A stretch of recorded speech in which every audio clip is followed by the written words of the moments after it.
sika nikasikasika an'izay ao arindrina kely eo fa ny an'io zany a dia toy an'iny resaka mikasikasika ny antsoina hoe faran'iny no hovelarina aminareo indray amin'ity androany ity. Raha manaiky ary isika, raha miara-mino isika fa ho avy ny farany, dia tena isy zany voalaza ao anaty baiboly. Dia amin'izao fotoana izao a be deaibe ny resy lahatra amin'izany, ho avy Jesosy, ho avy ny farany. Be deaibe ny mitory isaky ny toerana maro isan-karazany, manambara sy mampafantatra hoe ho avy ny farany. Eny fa na dia enao zao aza mety efa anisan'ny olona nitory, fa be deaibe koa ny olona amin'izao fotoana izao a raha voaresahanao an'izany atao hoe farany zany dia tezitra izy, lotika ny fony, tsy faly izy, tsy raviny izy. Satria nahoana? Izao ny teniny, efa elany nandrenesanay an'izany, ao ny sasany mbola samy tenany tsisy an'izany. Za aloha miteny aminao hoe raha miara manaiky tsika fa tenin'Andriamanitra ny baiboly aza isan'le miteny tsony ianao hoe tsisy an'izany, fa ny baiboly dia milaza fa isy ny farany. Dia izay indrindra no hidirantsika hoe misy fahamarinana ihany le teny indraindray hoe efa elany nahenonay an'izany, satria ity misy teny anankiray ary andeha ampidirantsika nyity fampianarana androany ity indray. Tia ny ray ao anatin'ilay Petera 2:7 ihany izay nivakitsika teto, nanaporofonana le hoe hodorana ny tany sy ny asa rehetra eo aminy. Petera 2:7 ary dia ny andininy voalohany hatrany amin'ny andininy 4. Petera 2:7 andininy voalohany ka hatramin'ny 4 amin'ny anaran'i Jesosy zanak'Andriamanitra. Izao no voalaza ny teny: ry malala, ity no epistily 2 soratako aminareo ankehitriny, ka izy roa dia samy entiko mampifony sainareo madio amin'ny fampatsiarovana, mba ahatsiarovanareo ny teny voalazan'ny mpaminany masina rahateo sy ny didin'ny tompo sady mpamonjy izay nentin'ny apôstôlina rahana ho aty aminareo. Fa fantatrareo voalohany indrindra fa amin'ny andro farany dia isy mpaniratsira avy aniratsira mandeha araka ny filany, ka manao hoe aiza ny teny fikasanany amin'ny fiaviany, fa hatr'izay no dininy razana mandry dia maharitra tsy miova ny zavatra rehetra, eny hatramin'ny nanaovana izao tontolo izao aza. Fa aminaniny izy ity nambaran'izany Petera apôstôly izany, efa elany nanoratany an'izao fony izy mbola velona, zany hoe taorindrina ny akaran'i Jesosy Kristy tany an-danitra, efa ely fa 2 taona manodidina eo zany zay. Dia izao ny zavatra napetrany araka ny teny hitantsika, amin'ny andro farany ho izy dia isy mpaniratsira avy aniratsira. Eo zany dia mbola nitsindriny mazava tsara amin'ny andro farany. Zay le mahatonga amin'ny teny amintsika hoe misy aneo an'ny farany. Dia inona ny zavatra hitranga ozy izy amin'ny andro farany? Misy mpaniratsira ho avy aniratsira. Inona moa le mpaniratsira?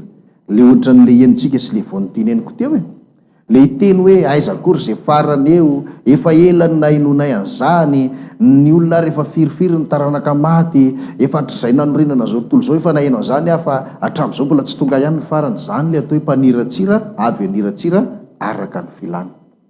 Ka tsy maintsy misy zany, fa engany mba tsy ianao izay mijery sy manaraka izao fandarana izao fotsiny no ao anatiny, satria tafiditra ho mpaniratsira zany ianao raha toka manao an'izany zavatra izany.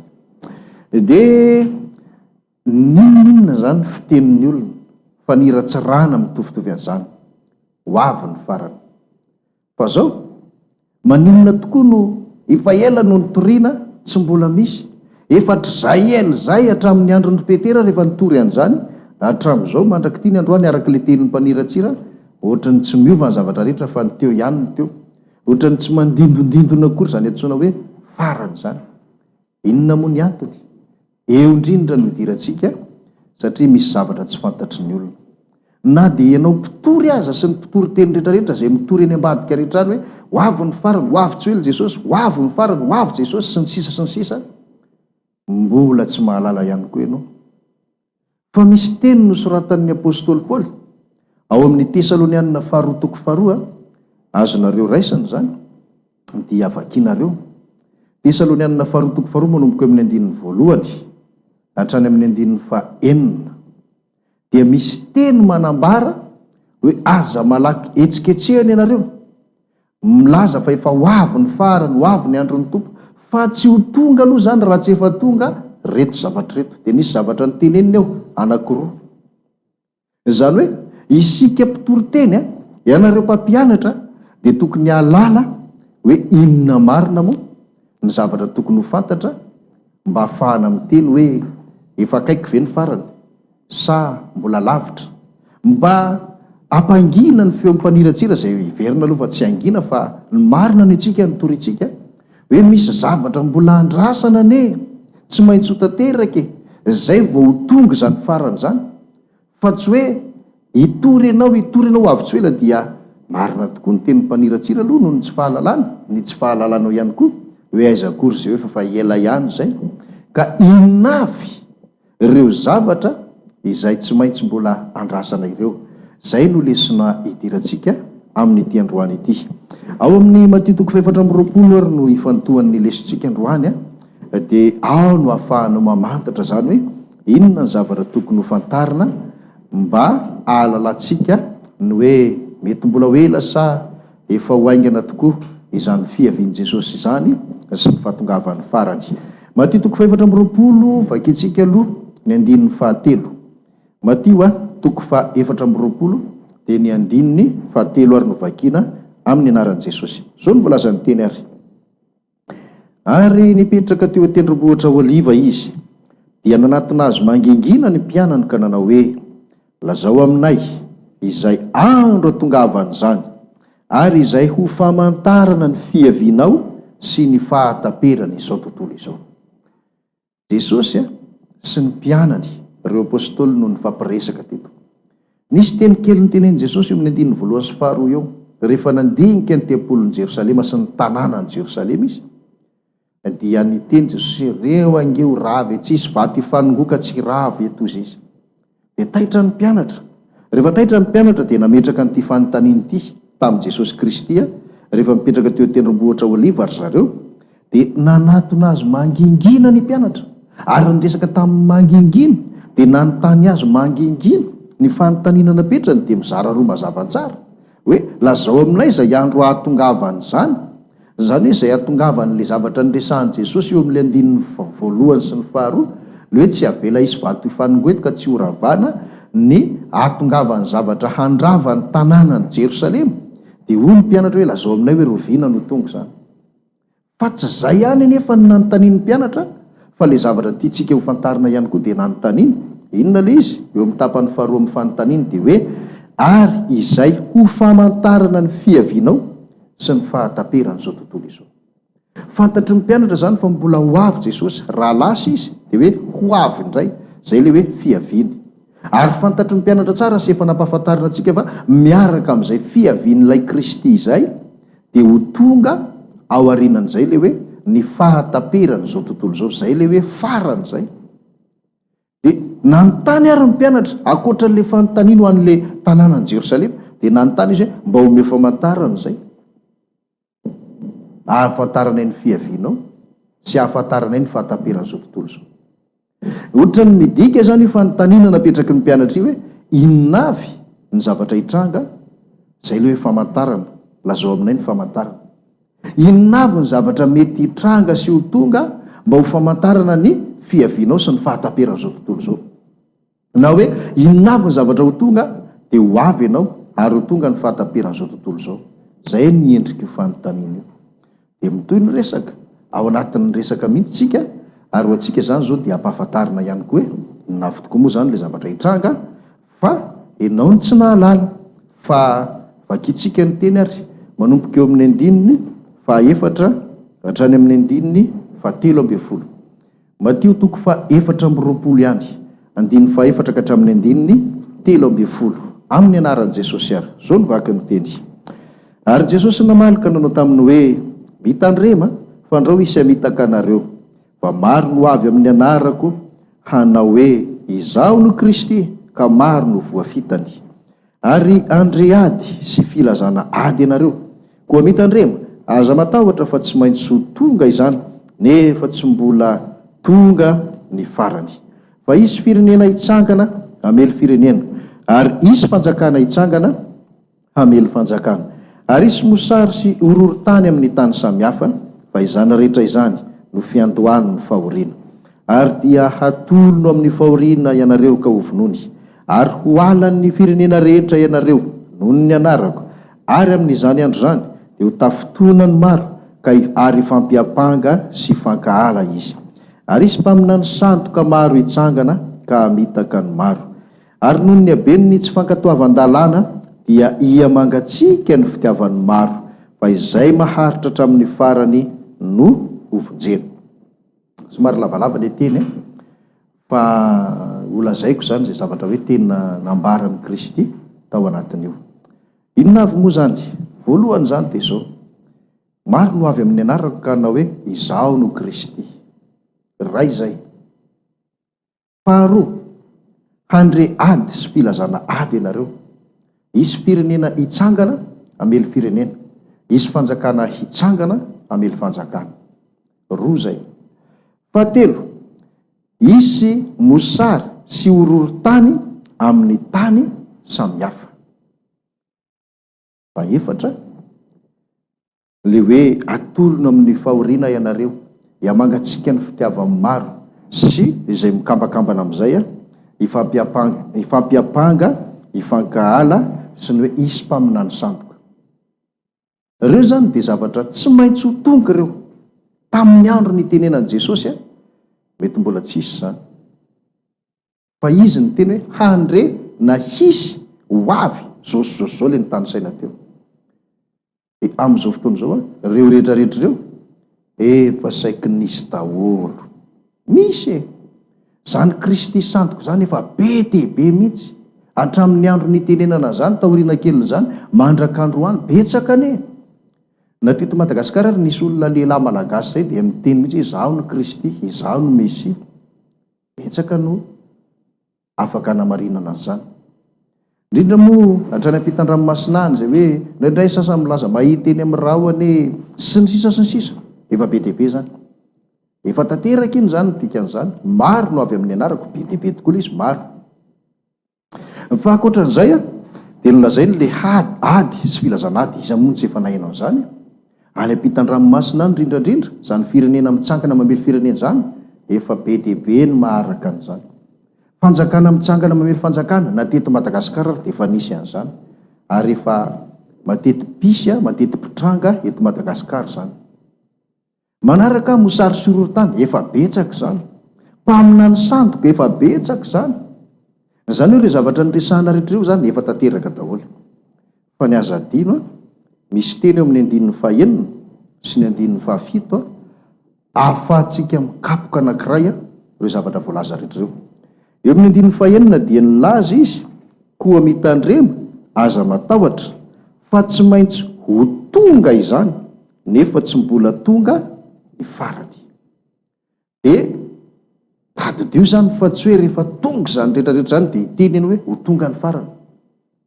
Fa Jesosy dia efa niteny tamin'izany fotoana zany mbola tsy ho tonga ny farany na misy ary zany rehetrarehetra zany. Fa inona fotsiny reny hoy izy? Eo amin'ny 7 tapany farany izy dia nanambara hoe izany rehetra zany no antsoina hoe fiandohan'ny fahoriana. Zany hoe zay aloha zany ny karazan-javatra hitranga voalohany. Raha nanontany ary ny mpianatra hoe inona avy ny zavatra hitranga dia ho tonga ianao, ho avy ny farany. Dia ohatra ny namaly zany Jesosy hoe zao avy ny zavatra hitranga voalohany, dia ity nolazainy ity fiandohan'ny fahoriana. Inona avy ny hita ao anatin'ilay fiandohan'ny fahoriana? Ireo zavatra rehetra nitany saina teo. Zay zany ny zavatra hitranga voalohany, na ataontsika hoe événement voalohany. Fa misy événement mbola ho tonga, tsy maintsy mbola isy ao aorianany voalohany, satria ny voalohany zany dia tsy maintsy ho tonga, tsy maintsy ho tanteraka, nefa tsy mbola ho tonga ny farany. Hoy ny nambaran'i Kristy. Inona indray ary ny faharoa? 4:12 zao ny voalaza ny teny. Ary hotorina amin'izao tontolo zao ity filazantsara ny fanjakana ity, ho vavolombelona amin'ny firenena rehetra, dia vao ho tonga ny farany. Misy zavatra mitranga faharoa zany ao aoriana zany rehetrarehetra zany, dia misy zavatra faharoa hoe hotorina amin'izao tontolo zao ity filazantsara ny fanjakana ity, ho vavolombelona amin'ny firenena rehetra, dia izay vao nisy teny hoe zay vao ho tonga ny farany hozy izy.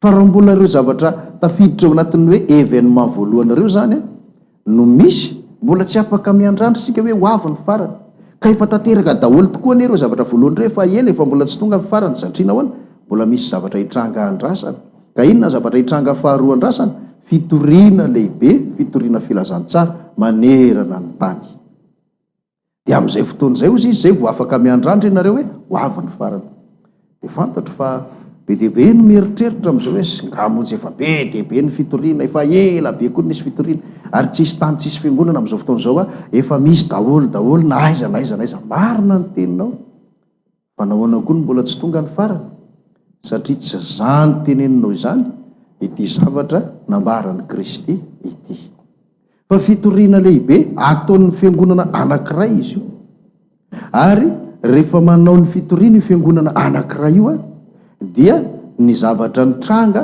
sy nisy ary niseho tamin'ny andron'ny fiangonana voalohany tamin'ny andron'ny apôstôly no iverina isindray raha mamaky ny asan'ny apôstôly ianao a hitanao hoe inona zava-nisy tamin'ny fitoriana voalohany nataon'ireo fiangonana voalohany ireo dia izany ihany mbola isy ary fiangonana ray nisy tamin'izany fiangonan'ny apôstôly a naorin'ny Kristy ty ho tahaka izany koa ity atao hoe événement faharoa ity fitoriana lehibe manerana ny tany tahaka ny tamin'ny andron'ny apôstôly ka io mbola ho asiantsika aloha hevitra manokana io a fa mandahatra fotsiny tsika hoe zay zany ny zavatra hitranga faharoa dia rehefa misy zany zay hoe mahatazana ianao mahalala ianao a misy fiangonana iray a manao zavatra tahaka ny tamin'ny andron'ny apôstôly mitory ny famarinana ilay antsony hoe filazantsaran'ny fanjakana ho vavolombelona amin'ny firenena rehetra zay vo tokony eritreritra tsika hoe hoavy tsy ho ela ny farany fa raha mbola le zavatra rehetra voatanisa atao anatin'ny événement voalohany teo a mbola tsy ho tonga ny farany hozy Jesosy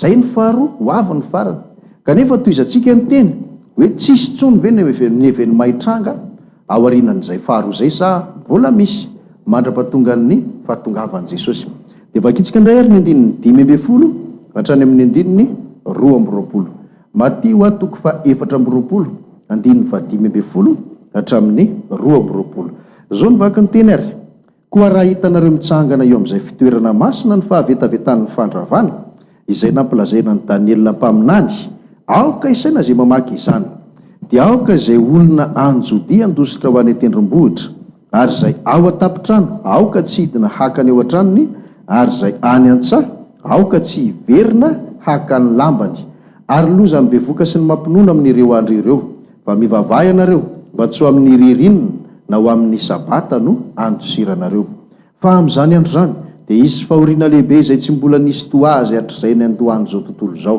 ka mandraka kehitriny sady tsy hisy intsony ary raha tsy efa noafoezina izany andro zany dia tsy nisy no hovonjena fa noho ny olom-boafidy dia ho afoezina izany andro izany zay ny fahatelo mbola misy zany ny fahatelo fa mbola tsy tonga ny farany ka iza aloha manindry a eto fa no matitoko 720 dia maka hevitra roa satria fanontaniana roa samy hafa ny napetraky ny mpianatra ny hevitra ray a dia ho an'ny zavatra hitranga ho an'ny tanàna ny Jerosalema fotsiny fa ny hevitra faharoa ambadika izay a dia le hoe filaharan'ny zavatra hitranga entina manambara ny fahatongavan'ny farany ny anarany zany a amin'ny teny somary ataontsika hoe teny vahiny dia hoe événement eschatologique événement eschatologique zay no anarany zany hoe ireo zavatra hitranga entina manambara ny fiavian'ny farany zay izy raha zavaina amin'ny teny malagasy dia zay no mahatonga n'le izy milahatra tsara nahita ny voalohany tsika événement voalohany nahita ny faharoa tsika événement faharoa eto indray ny fahatelo aleo tsy jerentsika le any Jerosalema fa le hoe manambara ny farany jerentsika dia izy fahavetavetan'ny fandravana mitsangana raha tsorina amin'ny teny tokana zany ho antsika kehitriny satria ny fotoana miazakazaka dia io zany zavatra hitranga ho arinan'le hoe fitoriana lehibe rehefa misy fiangonana iray zany mitory ny famarinana manerana ny tany dia misy zavatra hitranga ho arina kelin'izay zay le fahatelo hoe isy ndray hitsangana handrava ny fahamarinana zay le hoe fahavetavetan'ny fandravana dia rehefa mitsangana zay dia ampahoriny olona zay mitory ilay fahamarinana zany hoe le ao anatin'ilay fiangonana sy izay olona rehetra manaraka n'izany fiangonana zany zay le hoe isy fahoriana lehibe zay tsy mbola nisy toa azy debe ny fampijaliana hitranga ary misy hatramin'ny fahafatesana dia tanteraka le teny no afoezina le andro hitrangan'le fahoriana fa raha tsy no afoezina tsisy nofo hofonjena. Tady dia tsara zay. Ka raha raisitsika amin'ny teny tokana zany dia zao izy fanjakana iray hitsangana zany eo aorianan'ny fitoriana lehibe. Dia fanjakana io zany dia tsisy zavatra ataony afa tsy ny hoe anentsika amono ny olona rehetra zay manaraka ny famarinana hotorian'ilay fiangonana farany amin'izany fotoana zany. Zay zany ny zavatra fahatelo zay.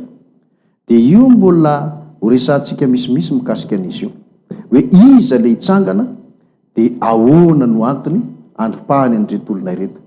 Fa zao be dia be no faty zay hoe izy fahoriana tsy mbola nisy toy izany hatr'izay ka hatramin'izao fa ho afoezina le andro. Fa raha mitoy lava be zany zay fampahoriana zay maty daholo ny mpivavaka rehetra ao anatin'le fiangonan'ny fahamarinana zay manaraka ny fahamarinana. Fa ho afoezina le andro mba hisy olona ho tratra velona hitsenan'i Jesosy Kristy. Zay ny zavatra fahatelo. Ka izy io zany dia fanjakana hitsangana ary anentsika sy amono izay rehetra mitory ny fahamarinana ao amin'ilay fiangonana farany sy izay olona manaraka n'izay fahamarinana zay. Zay ny fahatelo. Zany hoe milahatra tsara hoe voalohany, faharoa, fahatelo dia tohizantsika indray ny teny hoe mbola misy ve nytoyany sa tapitra amin'izay dia ho tonga amin'izay Jesosy. Vakina indray ary ny andiny fahatelo amby roapolo hatrany amin'ny andininy valo amby roapolo. Zao ny vaky ny teny ary Matthieu toko faefatra amby roapolo andininy telo amby roapolo ka hatramin'ny valo amby roapolo amin'ny anaran'i Jesosy Tompo. Zao ny voalazany: koa raha misy manao aminareo hoe indro aty Kristy na indro ary aza mino ianareo fa isy Kristy sandoka sy mpaminany sandoka hitsangana ka haneo famantarana lehibe sy fahagagana, ary raha azo atao na dia ny olom-boafidy aza dia ho fitahiny. Indro voalazako aminareo raha teo izany. Ary amin'izany raha misy manao aminareo hoe indro any anefitra izy aza makany ianareo, indro amin'ny efitrano izy aza mino, fa tahaka ny helatra avy any antsinanana ka hita hatrany andrefana, dia ho tahaka izany ny fiavian'ny zanak'olona, fa izay toeran'ny faty dia any no iangonan'ny voromahery. Mariny ty teny ty fa be dia be ny olona mbola tsy nahalala an'izany.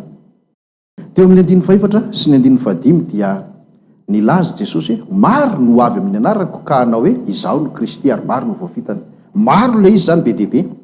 Kristy sandoka fitindray tsy maro fa anankiray. Satria ny teny izy hoe raha misy manao aminareo hoe indro aty Kristy na ary izy anankiray fa tsy be dia be. Ity zany ny événement fahaefatra izay tsy inona akory fa hisy Kristy sandoka zany hanidiny eny amin'ny rahona lanitra eny, dia arahan'ny anjelin'ny Satana. Dia be be zany mieritreritra amin'izay hoe tonga Jesosy nefa tsy Jesosy. Ahoana no natonga Jesosy nanavaka tsara n'le hoe izy io tsy izy io. Io izy dia zao andrefenareo hoe ary izy dia aza makany, aza mino. Dikan'izay dia zao izay toerana isehony ihany no mahita azy. Raha miseho izy zany any amin'ny faritra sasany isika eto tsy mahita, fa andre olona hiteninareo hoe any ananina hoy Jesosy ny tonga dia aza makany ozy izy, fa tsy izy zany fa Kristy sandoka io. Fa rehefa tonga ozy izy ilay tena Kristy dia zao tsy tahaka izany fa miara mahita daholo ny olona rehetrarehetra manerana an'izao tontolo zao. Zay le hoe tahaka ny elatra avy any antsinanana ka hita hatrany andrefana. Dia zao zay zany zavatra hitranga fahaefatra, zany hoe Kristy sandoka sandoka ny fiverenan'i Jesosy eny amin'ny rahona lanitra, fa izay faritra isehony ihany no mahita azy, fa ny ankoatr'izay tsy mahita azy. Dia zay no natonga an'i Jesosy ny teny hoe na ny olom-boafidy aza dia ho fitahiny amin'izany fotoana izany fa mitandrema ho izy. Zay ny fahaefatra. Dia ao aorianan'izay zany vao tonga amin'izay le farany. Zany hoe re zavatra efatra ireo zany no ifandimby hitranga manerana izao tontolo zao.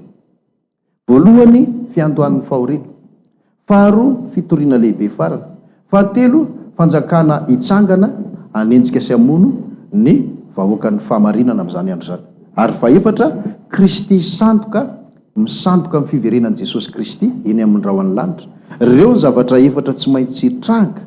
Raha mbola misy tsy tanteraka ireo mbola tsy ho avy ny farany. Dia amin'ny fotoana mampety azy ho fantaritsika hoe aiza ho aiza amin'ireo vanim-potoan'ireo zany sika amin'izao fotoana izao. Fa tapitra aloha ny fotoana androany isorana be deaibe nareo naharitra nanaraka ary hatramin'ny farany. Mbola itoy ny fampianarantsika aorianany ty androany ity fa dia arao ihany ary. Izay aloha no azona tolotra ho antsika ary tamin'ity androany ity. Isoranay ianareo izay nanapaharetana ary nanaraka hatramin'ny farany ny fandarana teto amin'ny Sisel TV eto Tamatavy. Dia mandroso ihany ny fampianarantsika zava-dehibe ireny nambara ireny, fa mbola zava-dehibe ihany koa no mbola ho ampianarina anao ary aorianan'ny androany, ka dia manainga antsika rehetra ary sy manasa antsika indray mbola anaraka ny toyan'ny fampianarantsika ary amin'ny alakamisy ho avy izao. Azadino zay amin'ny alakamisy amin'ny 7 sy sasany ariva indray ny fotoana manaraka ary eto amin'ny Sisel TV. Raha ohatra moa ianareo manana etaeta ifandray aminay dia mbola ho avy aorindrina kely eo zany no hoe ahoana ny fomba ahafahanareo mampita ny etaetanareo aty aminay. Fa manampatonga an'izay aloha dia arotsy tapaka ny fandarantsika eto amin'ny Sisel TV. Azadino ary fa izay zavatra rehetrarehetra renao eto dia fampianarana avy any an-danitra, tsy nampianarin'olona fa nampianarana Jesosy Kristy mivantana. Dia tiana ihany koa zany raha mba hoe ilazalaza amin'ny namana rehetra ianao mety manana mpiara-miasa ianao, mety manana mpiara-mianatra ho an'izay mbola mianatra, mpiara-mivavaka, mpiray tanàna manodidina rehetrarehetra eny raha mbola misy zany tsy mahalala ity fandarana ity dia tianay mba hoe ilaza ianareo amin'ireny namana rehetrarehetra ireny, ampita ihany koa amin'ny namana rehetra hoe misy fandarana vita amin'ny asan'ny famarinana eto amin'ny Sisel TV dia isaky ny talata